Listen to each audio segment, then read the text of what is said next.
मुल्तान में सैलाबददा बस्तियों के मकीनों के इनखला का सिलसिला जारी है, जिसके लिए रेस्क्यू टीमों ने काविशें तेज कर दी हैं। इस हवाले से मजीद बता रहे हैं ब्यूरो चीफ मुल्तान नुमान खान बाबर। जी बिल्कुल, बेरहम सैलाब की तबाहकारियों का सिलसिला जारी है। इस वक्त मुजफ्फरगढ़ रोड पर दाएं साइड पर जो है बस्ती गागरा है वो पानी में डूब चुकी है। इसी तरह से बस्ती शेर शाह की भी यही सूरत हाल है। आप घर में क्यों बैठे रहे कि जब पानी आ रहा था, बाहर बर वक्त क्यों नहीं निकले? सर जी, सब हमारी मड्डी भी इधर थी, सब शह इधर थे। हमने सिर्फ रेस्क्यू वाले ने हमारी बहुत मदद की है, हमारे बच्चे निकाल कर बाहर ले गए हैं।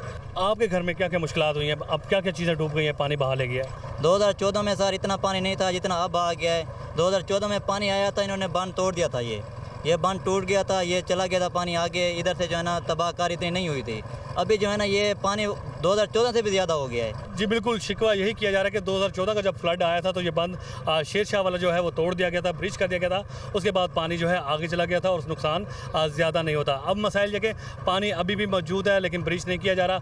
महकमा इरिगेशन का ये मौक़िफ़ है कि फ़िलहाल जो है इसको ब्रिज करने की ज़रूरत नहीं है, क्योंकि पानी 1 से 2 पॉइंट यहाँ पर कम हो चुका है। माल मवेशी को निकालने के हवाले से भी स्ट्रेटजी चेंज की गई। जैसे लोगों को बाहर लाया जाता है उसके साथ साथ उनका माल मवेशी भी बाहर महफूज मकामात पर ला रहे हैं। न सिर्फ ला रहे हैं, उनको चारा फराहम करने की भी कोशिश की जा रही है। जी।